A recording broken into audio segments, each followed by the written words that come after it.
Welcome to the Niche Pursuits Podcast. Are you ready to discover some niche business ideas that actually work? Well, it's time for a motivational kick to jumpstart your next big idea. Here's your host, Spencer Haas. Hey everyone, welcome back to the Niche Pursuits Podcast. I'm your host, Spencer Haas from nichepursuits.com. And today's a special episode because it's episode number 100. Can you guys believe it? I've actually recorded 100 episodes of the Niche Pursuits podcast. I honestly really never thought I'd make it this far with podcasting. I started podcasting, I think back in 2012, so about 4 years ago. And when I started it, it was really just kind of on a whim, really no big plan for it, just figured it would go well with the blog as a good companion. And so I hit the record button, and here we are about 4 years later, and I'm still recording podcast episodes. So episode number 100 is kind of a special episode because I want it to be, in a way, a commemorative episode where I take a look back at my business and some of the things that I've learned, lessons I've learned along the way. And so hopefully you enjoy sitting with me here just for a little while I chat about my business and where I've been along the way. It's just me on the podcast, which is a little bit different. I think I've only done maybe one or two other episodes where it's just been myself. So what sort of triggered, what's interesting is that not only is this my 100th episode, but it is also almost exactly 5 years ago that I quit my day job. It's now been 5 years and a couple of weeks, I suppose. March 11th, 2011 was the last day that I worked for Wells Fargo Bank as a business banker. And quitting my job, honestly, was the best decision that I've ever made. I can say that without a doubt. Of course, at the time that I quit my job, I had a lot of questions. I didn't know for sure how long my business would last. You know, I'd hoped that it would last a really long time.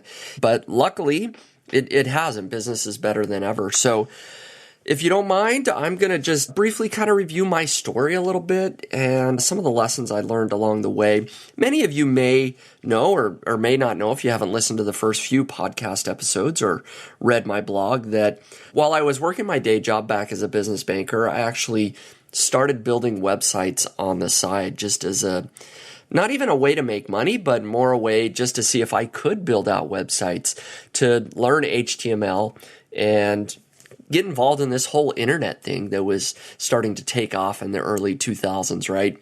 This is right around the time of the dot-com boom and bust. But I tell you what, getting a business involved online and in the internet was hot, if you will, right? And so I wanted to dabble and just to see if I could figure out this online world. And that led me, of course, to building out my very first blog, if you will, a financial-based blog. I really didn't know what I was doing. I put a lot of work into that website, but I got almost no visitors. And the problem was that I didn't understand how search engines worked. I didn't understand how marketing worked in general. And so I learned a lot of lessons there that, one, great content is not the end all and be all. You have to have a marketing plan in addition just to the content that you create. Because I really do believe that I created great content on personal finance and budgeting and those topics that I was very familiar with, but I had no idea how to get readers and that sort of thing. And that led me then on to a journey. Well, how do search engines work? And how do you get people to come to your blog? And that finally led me to understanding how Google ranks websites based on keywords. And really had a big light bulb moment. And this is actually over years, right? I dabbled in building several different websites, and none of them really took off until I finally discovered that, you know what? If I target keywords that are extremely low competition within Google, I'm going to rank quickly. But if I'm targeting keywords that everybody else is trying to rank for or that are extremely competitive, my chances of ranking are not very good. So it really is a difficult mindset that even people nowadays sometimes can't grasp, in the fact that they see a big keyword that's really valuable and they figure, well, if I just rank for that one keyword, my business is set. I'm going to be making tons of money, so I'm going to try to rank for this one single keyword. I'm going to work really hard building all kinds of links to it.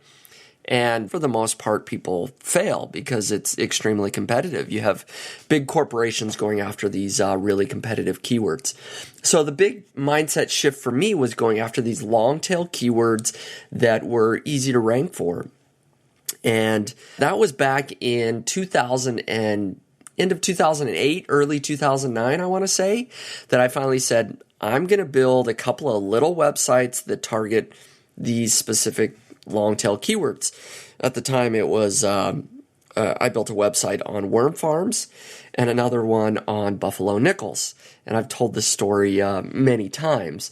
But after about 6 months, both of these websites started not only were ranking in Google, but they were making about $1 or $2 a day. So somewhere between $30 and $50 a month or so each passively, whether or not I did anything. And so after 6 months, I took a look back and realized I hadn't put in any work into these websites after the first, maybe month or so. And here they were making me money. Now, $30 to $50 doesn't sound like a lot, but the light bulb went on and I thought, well, if I build a couple hundred of these websites quickly, boy, that's going to really build up the income. And so that's exactly what I did. I built out about 200 of these small niche websites, all targeting really long tail keywords. And believe it or not, this is exactly what led me to quitting my job. Mid 2009 to early 2011, I just went on a rampage, if you will, and built out tons of websites. And the process worked. It worked really well. And I was making about $10,000 a month or so, more than my day job, of course, and saved up a little bit of cushion. And then March 11th, 2011, a little over 5 years ago, I quit my day job. And, I could say the rest is history, but tons has happened in the meantime. One huge thing that happened was that I created Longtail Pro at about the same time that I was quitting my day job. I was using lots of different keyword research tools that were out there, and I needed a way to do keyword research faster and more effectively, at least according to my processes. And so that's why I hired a software developer because, again, I'm not a software developer. I was a business banker. That's my background. And created Longtail Pro back in early 2011 and started selling that. There's a whole story here where, I went through multiple developers, had lots of bugs and issues with the software in the beginning until I found the current developer that really built Longtail Pro into what it is today.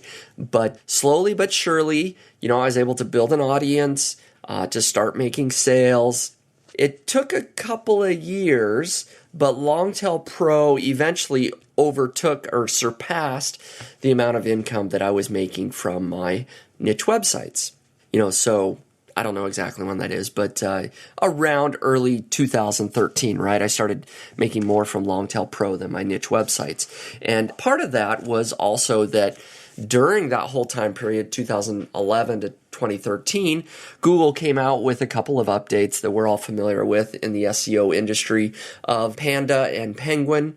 And that dramatically changed my ability and everybody else's ability to kind of build out 200 websites really quickly and put them up and expect to make very much money. And so I started shifting my process to building out higher quality websites that were bigger in scope and truly targeting lots of different keywords per website instead of just a single keyword per website. I should actually go back and mention that one of the lessons that I learned from when I started building websites around late 2005 until when I quit my job was 6 years. And so a lesson that I learned there is that perseverance pays off in the fact that at the beginning, I didn't really know what I was doing, but then I finally figured out, I want to build a business online. I want to build out some websites. And it took me a few years to kind of find a business model that worked for me, but through dedication, hard work, and just putting in that effort, I was able to quit my job, like I said, 2011. And so, You may be going through similar struggles, and in a lot of cases, perseverance and that hard work really can pay off. Then another lesson that I learned a couple of years down the road, as I was explaining, Longtail Pro kind of surpassed my niche website income, is that building your own product is much more profitable than owning an affiliate website, for example, or being kind of a middle player, right? So if you are the guy that owns the product, you're going to make much more money than if you're just getting a commission or a cut. Usually. That's not always the case. There certainly are some examples of affiliates doing much, much better, right? But for the most part, if you create the product, you're going to be making more money. And that's something that maybe I haven't stressed enough on nichepursuits.com. I certainly know I've said that many times, but sometimes the message doesn't get through, especially for people just starting off. They sort of see what I did, and I went down the route of building niche websites, and they think, oh, well, I should go out and build, a bunch of niche websites because that's what worked for Spencer. Well, times have changed and things have changed, and building out a website, it can certainly be profitable. But it's different now, right? You've got to build out a bigger website. It's going to take a little bit longer to rank in Google. There's not as many things that you can do that maybe worked previously because of Panda and Penguin. So if I were to sit down with somebody that was just asking the question, Spencer, what do I do to build a business that will allow me to quit my job? My answer to them would be, first, find a problem that you're aware of that people are having and try to come up with a solution. And you probably heard this many times, right? That if you're able to find a pain point that potential customers have and provide a solution for that, you've got a business on your hands, potentially. So I'm not telling you what kind of product to create. That could be a software product. It could be a physical product. It could be, a Kindle ebook. It could be a digital ebook that you sell on your website or something else. But what I am saying is that I would definitely recommend creating your own product. That is going to be more profitable in the long run. Not only have I learned that with Longtail Pro, but I've also learned that now recently as I've gotten involved in the Amazon FBA business. I've been running my Amazon FBA business now for almost exactly 1 year is when I launched my first product. I now have about 7 products up there, and they're doing very well.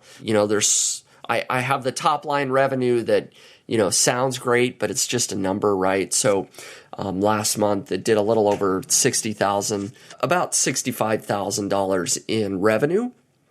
But again, that's just top line sales. But actually bottom line net profit, it pulled in right around $20,000. So it's a significant net income, this Amazon FBA business that I'm running. And I attribute that to the fact that I'm sort of the top dog on the food chain, right? I created the private label products. I own those products. And now all I got to do is list it on a very valuable marketplace, that being Amazon. Essentially, one idea for Amazon FBA sellers is to go out and recruit a bunch of Salesforce people. And that Salesforce, in my mind, is people building out niche websites, right? So if you're building an affiliate website, you are a salesperson for these other Amazon sellers, right? Because you just get a small commission check every time you sell a survival knife or a pencil sharpener or a picture frame or whatever your affiliate website is related to. So you're kind of, I won't say at the bottom of the food chain, but you're certainly not at the top. You're making a much smaller cut on each sale. And so there's a lot of pros and cons. Again, I'm not saying you shouldn't create an affiliate website.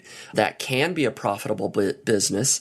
But in my mind, if I were to honestly sit down with somebody and say, what's the quickest and most profitable way to building out a business? That answer is not building out an affiliate website, in my opinion. That answer is creating a product that solves a problem and selling that. Okay, because if you actually, and especially if you create something that's a little bit unique, you can do really cool things like doing Kickstarter campaigns, reaching out to huge media outlets, and getting press coverage, and you can send, thousands of buyers potentially to your website or to your Amazon listing very quickly because you have something unique or you're sort of at the top of the food chain. Whereas if you're an affiliate, it's much more difficult to get that exposure and that amount of sales. Again, so that's just kind of my honest advice and tips for people starting out is go out and create a product. And then you can create a website around that and certainly use all the strategies that I've always taught for creating niche websites. But if you don't have a product that you're selling, you should definitely think twice about doing that. Now, I know a lot of people listening are looking for roadmaps, and I'm not really here to offer a roadmap. I'm just kind of telling my story and how I've been able to quit my job and build a profitable business. So I'm not saying that you should definitely do Amazon FBA. I'm really not trying to make that point because that's just one avenue. But I am saying you should create a product.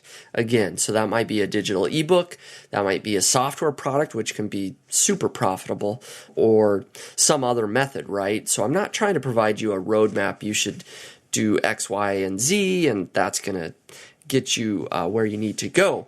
But I am just trying to, sort of mention a general framework that your own products, and especially if they're unique products, are going to get you to profitability quicker, most likely. So having said that, I personally am involved in Amazon FBA, and so you may or may not be interested in hearing my plans for that, but I set some pretty big goals for my Amazon FBA at the beginning of this year. It is a 7-figure goal in revenue. I don't know if I'm going to get there or not, but I think setting ambitious goals are important.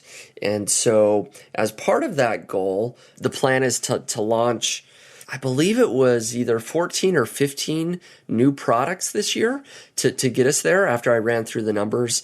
The quickest way to grow your Amazon FBA business is to either increase the sales of your existing products or to launch more products. And a lot of these products have a ceiling, right? That after a little while, it becomes difficult to increase the sales of each individual product. And I'm okay with that. Once they reach profitability and they're doing good, it's almost easier to give yourself a jump start by just launching a new product. And so that's why we're going to try and launch about 15 new products this year to hopefully get us to this big 7-figure goal. Now, we do have, and I say we, I'm working with Jake Kane as my employee. He's doing a lot of the research to find and help launch these Amazon products. We do have about 4 products in the works. I won't go into what those are, but we have, one in the kitchen and dining niche. We have a couple in the sports and outdoors niche. Actually, probably the other 3 would be sports and outdoors niche. And then my existing 7 products are what would be the niche, just the home goods, I guess, niche, if you will. So we're going into a few different niches. We're going to be launching a few different products, but we've been putting in a ton of effort. That really is where we're spending most of our time, is finding new products and trying to launch those. Amazon FBA is an interesting business because it provides a lot of potential, but it does require capital. So if you don't have a lot of capital, it can be difficult to launch a lot of products. You can launch 1 or maybe 2, but then you kind of have to wait a while until your inventory sells out to get that cash back. And so I just mentioned that as a caveat because, again, this may not be something that you can go out and replicate on your own if you don't have that capital right now. And, well, maybe it's worth mentioning where I've gotten some of the capital to invest in this business. Of course, I've been saving a lot of the profits from my own websites and other little businesses that I've run. And then, of course, Longtail Pro. But if you've been reading my blog posts carefully, may know that I've brought in some partners into the Longtail Pro business. And to say that more explicitly, you don't just bring partners in, they have to buy in a piece of the business. So I've sold a decent portion of the Longtail Pro business to these now new owners, these new partners. I still am very much a part owner of Longtail Pro and am involved in that business, but I can't state strongly enough how big a deal it was for me to have a partial exit of Longtail Pro. Now, I'm not at liberty to say what the amount was. The new owners aren't comfortable with that, and quite frankly, I don't know that I'm comfortable with that as well. But I will just say that it was a big deal. It was a life-changing deal for me that has put capital in my pocket. So it's a business that I worked for 5 years to build, Longtail Pro. I've been from the ground up. I did all the customer support for Longtail Pro for the first year and a half, all myself, before I even brought in, new team members and that sort of thing. So it's something that I've been building for 5 years. And so it's been a big win for me to have that exit. And so even though I can't sort of celebrate it explicitly with sharing the numbers, I will just say that, it was a great exit for me and has given me a lot of experience going through building a business and then having a partial exit. It's something that I definitely recommend. So again, it just reiterates why I'm saying you should go out and create your own product, because if you do create your own product, you then have an asset that you truly can sell for multiples, right, of earnings or revenue, and can have that big exit that people talk about that you can't always do with, perhaps if you're just an affiliate. So again, just another plug, I guess, for building out your own products, building a real business that someday, is a valuable asset that potentially you could sell down the road. And so because of that, my life has changed dramatically over the past 5 years. I went from working a regular corporate day job and kind of, had to work quite a while to get up to about 6 months income in the bank to kind of have a cushion for when I quit my job, to now that I've sold a portion of Longtail Pro, where that amount of savings in the bank is, much more than 6 months, right? It's something that I don't have to worry at the moment. And I have a little bit more capital to invest in my FBA business and into other businesses that I might be interested in pursuing. So what exactly am I interested in pursuing? Well, right now it's a little bit up in the air, to be honest, with my business. Like I said, I have set some big goals for Amazon FBA. And so probably for the majority of this year, that is going to be my major focus, is launching these new products and growing that business. However, outside of that, I don't have any big plans now. However, down the road, maybe early next year or towards the end of this year, it's very possible that I will consider creating a new software product or something else that maybe is comparable to Longtail Pro in terms of that it's, hopefully a valuable software product for me. It would be in a different, it wouldn't be another keyword research tool or something like that. Wouldn't be able to do that anyway, since there are non-compete clauses in place. But down the road, I may consider creating another software product, because it really is a great business to be in. And so maybe a final thought or final lesson to share that I've kind of learned over the past 5 years is to only pursue ideas where you actually want to end up. And by that, I mean in terms of workload and the actual work that you're doing. So if you have an option, if you get to the point where you truly can pick and choose what you want to be doing with your time, only pick those things that you truly want to end up as your end goal doing. And that may sound simple in a statement, but in practice that can be a little bit more difficult. And what I mean by that is that I have purposely designed my workday and my workflow so that my time is very, very flexible. I dislike having appointments on my calendar a lot.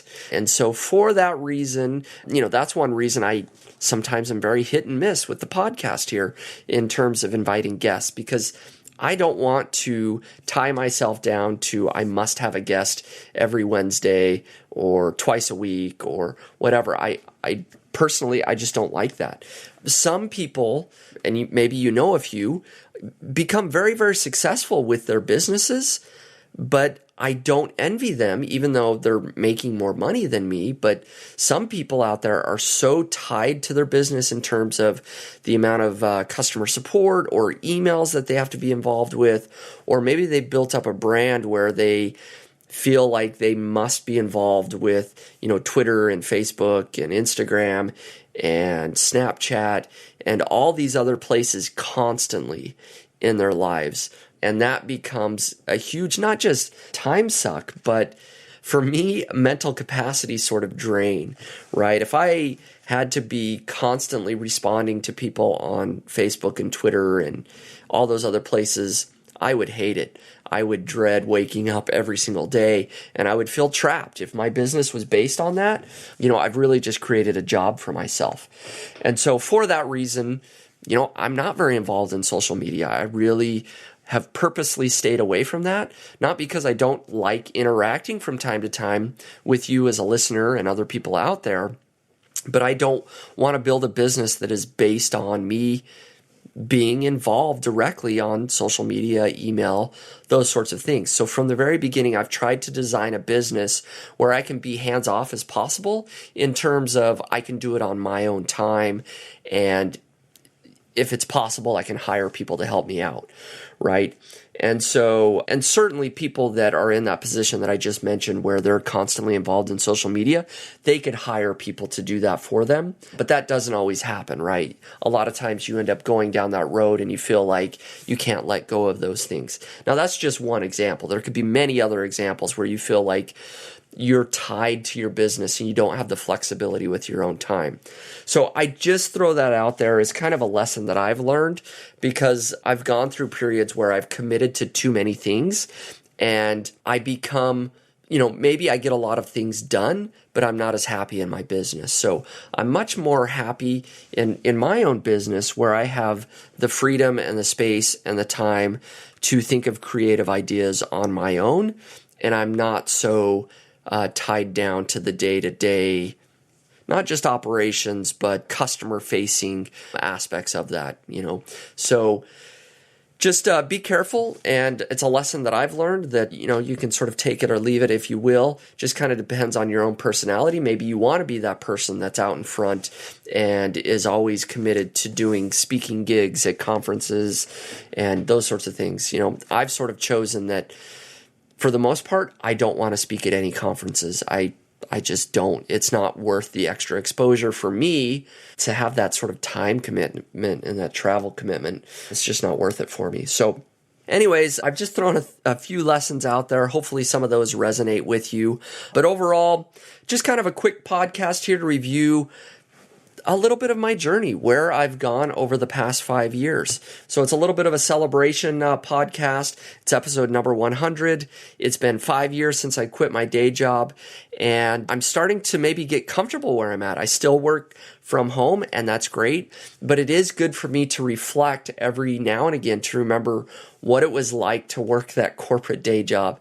Trust me, guys, I remember it very well. I remember dreading going into work and just dreaming of the day that I could work for myself, be my own boss, and create my own schedule. I still remember that very well, and spent years really kind of dreaming of where I'm at today and being able to create my own schedule and pursue my own businesses. So there's guys out there doing it. I have been doing this for 5 years. I know lots and lots of other people that really are running their own businesses, either from their home or just, small businesses online. The possibility is very real.